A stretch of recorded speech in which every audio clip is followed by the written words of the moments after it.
Un cordial saludo para todos, bienvenidos a esta sesión en la que compartiremos conocimientos y experiencias alrededor de la comunicación de riesgo en salud. Soy Diana María Delgado Chinchilla, comunicadora social, periodista de la Universidad Pontificia Bolivariana en Bucaramanga, Colombia, magíster en desarrollo social de la Universidad Católica de Murcia en España, con estudios de gestión para la promoción de la salud de la Escuela Nacional de Salud Pública de Cuba.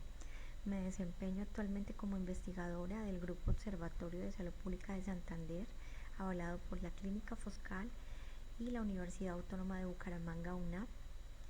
Soy también docente de apoyo de la Facultad de Ciencias de la Salud de la UNAP y trabajo como comunicadora social e investigadora en la Dirección de Investigaciones, especialmente en 3 líneas de acción: apropiación social del conocimiento, comunicación y educación para la salud. Este es un breve esquema que reúne algunos elementos que vamos a conocer en el marco de esta presentación en el tema que nos ocupa, que es la comunicación de riesgo en salud.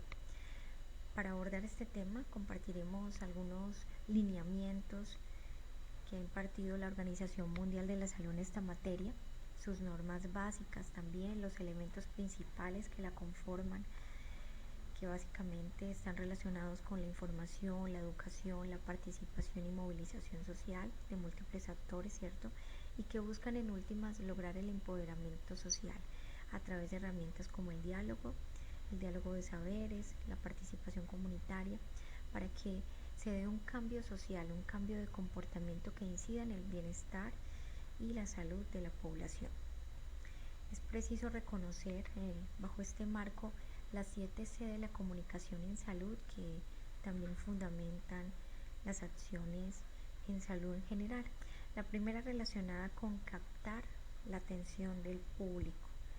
Básicamente es la necesidad que tiene la comunicación de no solamente ser un proceso vertical, cierto, lineal, que busca informar y transmitir conocimientos, sino entenderla como un proceso de diálogo, de intercambio, de relación, de compartir, de hallarse en correspondencia con el otro también. En ese sentido, el captar la atención del público viene siendo el primer elemento clave. El segundo es ser claros en el mensaje. Siempre los mensajes de todo tipo y especialmente en salud deben mostrar una claridad total para que lo pueda comprender desde un niño pequeño hasta un adulto mayor, y en eso debemos trabajar incansablemente. Si bien la jerga médica, la jerga técnico-científica es necesaria y utilizada en el colegaje, en el marco de eventos académicos, cuando interactuamos con la comunidad debemos explicar esos términos si los utilizamos, pero debemos procurar trabajar en un lenguaje muy cotidiano, muy cercano a la población. El tercer elemento es comunicar con un beneficio, es decir, presentar las soluciones realmente a esos problemas en salud que hemos encontrado. El cuarto elemento es ser consistentes con el mensaje, es decir, que haya una veracidad en ese mensaje, que haya una evidencia científica detrás de eso también. El quinto elemento es conectarse con el corazón y la razón, es decir, entender las emociones, pero también ser consistentes y conscientes con la realidad, por supuesto. El sexto es crear confianza, dar tranquilidad a la población, y el séptimo es clamar por la acción, es decir, potenciar toda la participación ciudadana y comunitaria que se requiere en estos procesos. Ahora bien, es preciso reconocer que el concepto de comunicación de riesgo fue incorporado por la Organización Mundial de la Salud desde hace más de una década como una forma para prepararse y responder a situaciones de riesgos, emergencias o desastres. Básicamente, desde este lineamiento se busca promover la toma de decisiones fundamentada, pero también se busca fomentar ese cambio de comportamientos positivos y mantener la confianza. Hay algo que caracteriza la comunicación de riesgo, y es que los tiempos son siempre urgentes y requieren, por supuesto, esa preparación, esa planificación y tomar en cuenta esas experiencias pasadas que nos permiten aprender de los errores.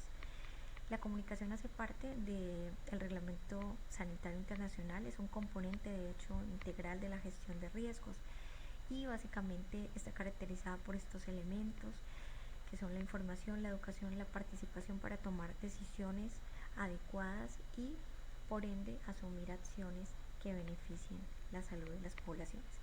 Aquí se muestran algunos ejemplos de emergencias o desastres. Destacamos la gripe española, por supuesto, desastres naturales que hemos vivido también en América, como el huracán Katrina, desbordamientos permanentes de ríos que generan inundaciones en diferentes poblaciones nuestras, epidemia por cólera, por dengue, por malaria, por fiebre amarilla y por supuesto la emergencia actual que tenemos por COVID-19, que a propósito ha generado un nuevo concepto, y es el concepto de infodemia, que la OMS ha atribuido al exceso de información que dificulta ubicar fuentes confiables. Hemos observado justamente en esta emergencia en salud pública una intensa cobertura de medios, una gran divulgación de información a través de medios digitales, de medios masivos, de medios alternativos.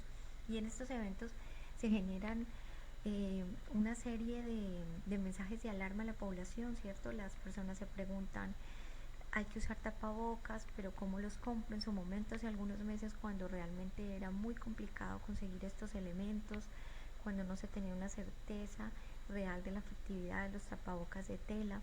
Otro tipo de preguntas que la población se hace en este sentido es cuándo llegará la vacuna, quiénes van a ser los principales beneficiarios de la misma, qué debo hacer para proteger mi salud y la de mi familia, quién nos va a ayudar, qué haremos. Son esos mensajes que a veces son desesperanzadores, por supuesto, pero que están presentes en una emergencia de salud pública que trasciende lo económico, lo político y lo social, ¿sí? Y que incide pues en todas las esferas. ¿Qué necesita saber la población en este sentido? Necesita saber qué sucedió, qué podría pasar, necesita también saber qué otros riesgos pueden surgir y lo que debe hacer para protegerse. Una encuesta de percepción ciudadana que hicimos en Santander hace algunos meses con algunas universidades y una institución de salud con la participación de más de 2.000 personas, reveló, por ejemplo, que la población en nuestro departamento deseaba en su momento obtener mayor información sobre cómo acceder a pruebas diagnósticas, sobre cómo identificar esos síntomas de alarma para acudir a los servicios de salud sin colapsarlos y sobre tipos de ayudas para las personas afectadas, pero también reveló frente al hecho de las medidas de prevención, que son temas que se han venido multiplicando y de los que se han venido insistiendo permanentemente, que el hecho de no tocarse la cara era especialmente difícil para el 41% de los participantes. Sin embargo, el hecho de lavarse las manos y usar tapabocas pues era considerado como una acción sencilla para el 70% de estos. Entonces, aquí vemos que el tema de la percepción ciudadana frente a las medidas, frente a los lineamientos dados por los gobiernos es fundamental cuando se inicia una emergencia en salud pública. ¿Cuáles son los actores que participan en este proceso? El personal de salud, el personal administrativo, los entes territoriales como tomadores de decisiones, los directivos de las instituciones, los periodistas que se convierten en grandes aliados nuestros, los ciudadanos, los pacientes y las familias, y cada uno de ellos debe tener una función específica o debe asumir un compromiso, ¿cierto? Aquí se muestran las respuestas que esperamos de cada público en ese sentido. Ahora bien, es importante entender que dentro de la comunicación de riesgo es clave analizar la percepción que tienen las personas del riesgo. Y en ese sentido, Peter Sandman, que es un consultor de comunicación de riesgo muy influyente en Estados Unidos, plantea una fórmula en la que explica que el riesgo es igual al peligro más la indignación.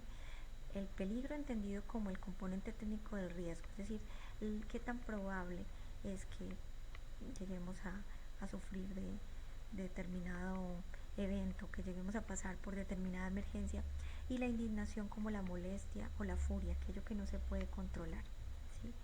Y esa percepción del riesgo pues nos lleva a considerar que una cosa es el riesgo percibido y otra es el riesgo real, y que los riesgos que matan a las personas y los riesgos que las alarman realmente son distintos, ¿sí? Para entenderlo un poco más es necesario también comprender esos modelos de percepción de riesgo que tenemos usualmente, que son una dinámica básica en las comunidades. En primera instancia tenemos un peligro bajo y una percepción alta, un modelo que en el que podemos poner de ejemplo a un evento en salud como la varicela o el sarampión o la rubiola, es decir, existe una percepción alta de las madres de menores de edad frente a este evento, ¿cierto? Una percepción alta, pero el peligro puede llegar a ser potencialmente bajo, teniendo en cuenta que existe en este momento ya una vacuna incluida en el esquema de vacunación obligatorio, por lo menos en Colombia, y que de no existir pues es una enfermedad que puede ser manejable hasta cierto punto. ¿Qué se necesita hacer cuando tenemos un modelo de este tipo? Primero, hay que escuchar a las personas, hay que mantener el diálogo, hay que explicar y analizar el problema y hay que compartir el control que la institución tiene sobre ese evento, ¿sí? Es decir, hay que reducir esa percepción del riesgo. Tenemos entonces aquí población preocupada, población atemorizada y aquí debemos manejar esa ofensa que tiene la población. ¿Qué hacemos cuando tenemos un evento de peligro alto y percepción baja? Como la rabia, por ejemplo, que es una enfermedad zoonótica, el consumo de tabaco, la diabetes mellitus por las complicaciones que pueden generar, ¿cierto? Pueden llegar a ser consideradas eventos de percepción baja, pero que tienen un peligro alto. En este caso, los lineamientos de la OMS nos indican que debemos aumentar la percepción a través de los medios masivos, pero también hacer educación sanitaria, apelar también a esos medios alternativos y por supuesto a los medios digitales que ya hoy por hoy se han configurado como básicos, de básico uso en nuestro diario vivir. ¿Qué hacemos cuando tenemos un evento en el que la población asume una percepción alta y un peligro alto, ¿cierto? En este caso podemos considerar al VIH-Sida, al ébola y al COVID-19, a la COVID-19 como un evento de este tipo. En este caso llegamos a la comunicación de crisis y es importante hacer uso permanente de los medios masivos de comunicación, pero también reconocer la incertidumbre, es decir, evitar el exceso de confianza, ¿sí? Para que la población realmente entienda lo que está pasando, para que ayudemos a enfrentar esos temores, esas preocupaciones y para que logremos esa participación activa de las comunidades. Aquí los medios son importantísimos, así como la comunicación interpersonal. Y cuando tenemos un evento de peligro moderado y percepción moderada, como las infecciones de transmisión sexual o de transmisión vectorial como el dengue, es importante trabajar más que con medios masivos, con medios especializados, con boletines informativos, tratar de que la población esté atenta, ¿cierto? De que los interesados estén allí respondiendo preguntas también a través de la disposición de científicos que estén dispuestos a resolver esas inquietudes de la población. En todos estos modelos es preciso reconocer que la percepción está determinada por las creencias y la cultura de las personas. Es decir, que no todos percibimos de la misma forma el riesgo, ¿cierto? Porque todo depende de los conocimientos previos, de esas culturas y creencias que hemos tenido desde nuestra formación. Muy bien. Existen 5 normas de comunicación de brotes y de riesgo en salud que quisiera destacar en esta presentación porque son claves. La primera es la confianza, que tiene que ver con percibir que no se oculta información, es decir, hablar con la verdad y enfatizar que realmente los entes territoriales, es decir, los gobiernos, las instituciones, todos estamos buscando lo mejor para los otros, ¿cierto? Si hay confianza, pues lógicamente hay menos miedo y se facilita que las personas tengan un comportamiento más positivo. El segundo elemento o la segunda norma es la transparencia, que busca explicar las cosas como son, que busca hacer ver a la salud como una prioridad, por supuesto más allá de la política y de la economía, y lo hemos visto pues con esta emergencia, y que promueve las alianzas mediáticas, pero también la capacitación de voceros. Aquí necesitamos trabajar en esa capacitación de voceros que estén dispuestos a interactuar con las comunidades de forma transparente y a explicarles la situación real del riesgo. La tercera norma es el anuncio temprano, que permite que exista una aceptación de las medidas y recomendaciones. Se debe informar lo que se sabe, lo que no se sabe y lo que se está haciendo para averiguarlo también. Jamás se deben subestimar las preocupaciones y temores de los ciudadanos. Y es importante centralizar el anuncio, es decir, que todos se manejen la misma información.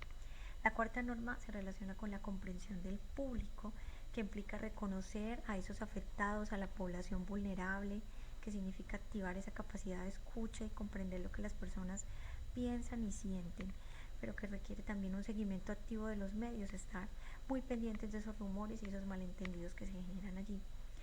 Y la última norma está relacionada con la planificación, que significa que estamos preparados, que tenemos una estrategia de riesgo, de comunicación de riesgo bien diseñada y que estamos trabajando con un equipo interdisciplinario, interinstitucional e intersectorial. La comunicación eficaz del riesgo antes, durante y después es esencial. Antes, porque implica que creemos una estrategia que sirva para todas las emergencias de salud probables, que identifique los riesgos, los actores. Durante, que se tengan voceros capacitados realmente, que existan alianzas, que exista también una intensa cobertura mediática, pero que nosotros podamos ser responsables de esa información también, que haya un permanente uso de las líneas de atención a la ciudadanía, las páginas web actualizadas, las líneas de atención abiertas. Y después porque necesitamos entender lo ocurrido, ¿cierto? Mostrar esas historias de héroes destacados, pero también aprender de las lecciones que nos han sucedido en cada emergencia. Ahora es necesario entender que para llevar a cabo una estrategia de comunicación de riesgo debemos tener diseñado un plan que incluya estas etapas que se mencionan aquí, que tengan un equipo consolidado, con voceros, con socios, con aliados, que se active ese plan y que este plan pueda ser la base para futuros eventos en salud pública y pueda ser adaptable en todos los niveles, a escala local, regional o institucional. Algunas experiencias locales para terminar están relacionadas con la COVID-19, que es el tema que nos ha ocupado en los últimos meses, lógicamente. Esta estrategia vincula a la comunicación interpersonal, a la movilización, a la participación comunitaria e incorpora elementos nuevos, elementos que ya han sido usados en otros eventos, como la comunicación para el impacto conductual COMBI, ¿cierto? En aras de fomentar la autoeficacia, ¿cierto? Pero también reforzar esa intención de cambios con beneficios a nivel individual y social. En este sentido, apelamos a todas estas herramientas para que la población no solo esté informada, sino también es educada. Y en este propósito, cuando recordamos las 7C de la comunicación, el tema de comunicarnos con un beneficio, de conectarnos con el corazón y la razón, destacamos una campaña que se ha usado en el departamento y que se titula Hagamos algo humano. Es una campaña que busca generar conciencia en las personas, destacando un ícono de nuestra región, que es la hormiga culona con tapabocas en este caso, y elementos propios de la cultura santanderiana, en términos que quizás solo los oriundos de nuestra región pueden entender, pero que conectan porque hacen parte de la tradición oral, de las abuelas, de aquellas formas de comunicación que tenemos en casa y que están relacionados con el uso apropiado de tapabocas, con el lavado de manos, con el distanciamiento físico, sin mencionar explícitamente la enfermedad. Esta fue una campaña de 21 piezas que se distribuyeron hace algunos meses en la región a través de redes sociales y que llegaron a zonas urbanas y rurales que no mencionaban explícitamente la enfermedad de COVID-19, pero que permitían a través de un lenguaje distinto conectar a las personas y recordarles la importancia de asumir comportamientos positivos para la prevención de esta enfermedad. Estos mensajes fueron validados con un equipo técnico-científico para garantizar estar en sintonía con las recomendaciones de salud vigentes, pero también con una muestra de ciudadanos comunes para lograr que el mensaje pudiera ser muy comprensible. Y la otra estrategia que quería compartirles que estamos llevando a cabo en nuestra región es un curso virtual para la comunidad. Como hablamos, es necesario también educar a la población. Aquí en este curso contamos con 8 videolecciones dadas por docentes de las principales universidades locales con facultades de salud de nuestra región y la Clínica Foscal, institución líder en nuestra región también. Aquí el propósito es empoderar a las personas para que se entrenen sobre esta enfermedad, en medio del mar de conocimientos puedan tener un dominio no solo sobre las formas de prevención, sino también sobre el cuidado del paciente en casa, sobre los mitos y realidades, sobre las noticias falsas, sobre la lactancia materna, sobre la vigilancia epidemiológica de esta enfermedad, pero desde una perspectiva científica, académica, con un lenguaje sencillo. Esta iniciativa incluye, además de las videolecciones que son de máximo 8 minutos, incluye webinar, pruebas de conocimientos cortas y ya se ha trasladado a una plataforma Moodle para que pueda ser utilizado por empresas o universidades que deseen certificar a sus colaboradores en este curso. Es un curso gratuito, abierto y libre como iniciativa académica y como una responsabilidad en salud pública realmente. Como conclusión, quisiera destacar que la comunicación de riesgo realmente es una estrategia que nos ayuda a planificar y a actuar estratégicamente, ¿sí? Que para ello requiere actores activos en cada una de las etapas. Significativamente este proceso ha venido configurándose como un elemento esencial en los procesos de comunicación. Y es importante reconocer, como bien ha mencionado la OMS, que una buena estrategia de comunicación no reemplaza una mala estrategia sanitaria, pero una mala comunicación puede hacer fracasar una buena estrategia sanitaria y por eso es necesario tenerlo en cuenta. Aquí se muestran algunas referencias y por último quiero agradecer la oportunidad de intercambiar saberes y experiencias, que realmente es una maravillosa labor. Muchas gracias.